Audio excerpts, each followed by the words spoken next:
আসসালামু আলাইকুম, কী অবস্থা সবার? সবাই কেমন আছেন? আশা করি সকলে খুব ভালো আছেন। তো আমি আজকে একটি ব্লগ নিয়ে আপনাদের সামনে হাজির হয়েছি। ব্লগটি হলো বাংলাদেশ বিমানবন্দর থেকে আসলে বাহিরের রাষ্ট্রে কীভাবে যায়, বাংলাদেশ বিমানবন্দর কীরকম, ভিতরে কী আসে বিষয় সব কিছু দেখানোর জন্য। তো আপনারা চোখ রাখুন, এই ভিডিওর মধ্যে সব কিছুই আছে। একেবারে বাংলাদেশ থেকে বাইরে যাওয়ার পর পর্যন্ত যত কিছু আছে সব কিছু এই ভিডিওর মধ্যে আমি তুলে ধরার চেষ্টা করছি। এখন যে জায়গাটা দেখতে পাচ্ছেন এটা হচ্ছে ইমিগ্রেশন শেষ করার পরে এখানে আইসা যতটুকু হাতে সময় আছে যাত্রীরা ঘোরাঘুরি করে এবং কি যা যা কেনার দরকার কিনতে পারে। এখানে সব কিছু কেনার ব্যবস্থা আছে, আপনি যা চান তাই। যে অবস্থাটা দেখতেছেন এখানে সেটা হচ্ছে আমরা আমাদের ব্যাগে কি আনছি না আনছি সব কিছু চেক করে আমাদের এখানে ফ্লাইটের জন্য এনে বসানো হয়েছে। সবাইকে ডাকছে, ফ্লাইটের সময় হয়ে যাচ্ছে এই কারণে। আসলে ফ্লাইটের সময় হওয়ার ১ ঘন্টা আগে থেকেই ডাকাডাকি শুরু করে পরে সবাই মিলে লাইন ধরে সিরিয়ালে একে একে করে গাড়িতে উঠছি।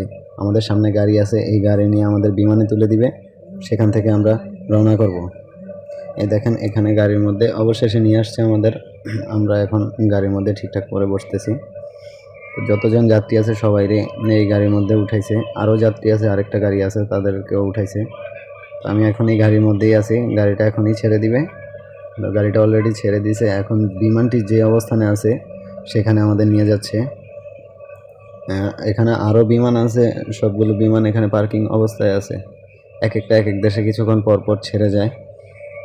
তো বিভিন্ন বিমানে যাত্রী উঠতে দেখলাম। এই বিমানটা আছে এখানে, এটাকে দাঁড় করে রাখা হয়েছে। বিমানটা অনেক বড়সড়।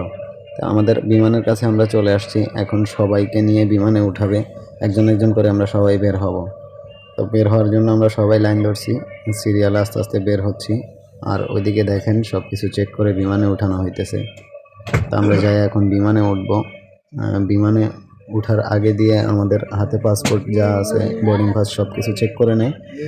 চেক করে নেওয়ার পর আমাদেরকে বিমানে ওঠার জন্য তারা বলে।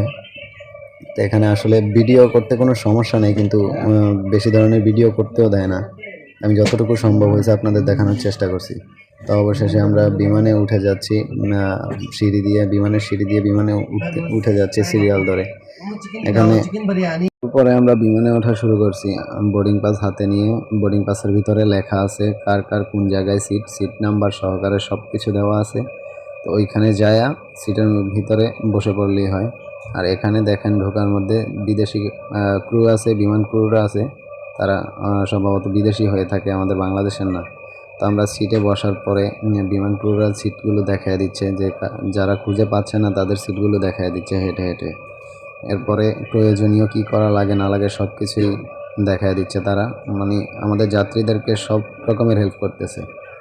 তো এখন আমি আমার সিটে বসে পড়ছি। বসে পড়ার পরে দেখেন আমি আমার ভিডিওতে দেখাচ্ছি কত যাত্রী। বিমানটা মোটামুটি বড়।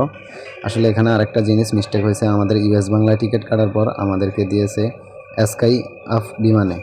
এখন বিমান ছেড়ে দিয়েছে, এখন উপরের দিকে উঠে যাবে। এখন বিমান উপরের দিকে উঠতেছে, দেখেন আস্তে আস্তে বিমান উপরের দিকে উঠতেছে। তো জীবনের প্রথম বিমানে জার্নি করছি, সেজন্য আর কি অনুভূতিটা অন্যরকম। তো এটা হচ্ছে বিমানের উপরের চিত্র। আমরা উপরে আছি, অনেক উপরে, আস্তে আস্তে আস্তে আস্তে অনেক উপরে উঠে যাবে, তখন আর নিচের কোনো কিছুই দেখা যায় না। আর বিশেষ করে রাত্রবেলা, যার কারণে আমি ভালো করে দেখাতে পারছি না, ভিডিওতে আসছে না। যদি দিনের বেলা জার্নিটা হইতো তাহলে আমি আরও সুন্দর করে আপনাদের দেখানোর চেষ্টা করতাম। তো বিমান আস্তে আস্তে অনেক উপরে উঠে যাবে। এখন বিমান অনেক উপরে, যার কারণে অনেক ঠান্ডা উপরে। তো ঠান্ডা লাগার কারণে আমাদেরকে কম্বল দেওয়া হচ্ছে, যার যার কম্বল প্রয়োজন শেষে নিচ্ছে। তো আমি আমার কম্বলটা নিয়ে যাওয়ার জন্য গেছিলাম, কিন্তু এত ধাক্কাধাক্কি ঠেলাঠেলি চলতেছিল, আসলে বাঙালি কখনো মানুষ হবে না আর কি, একটা কথা আছে না।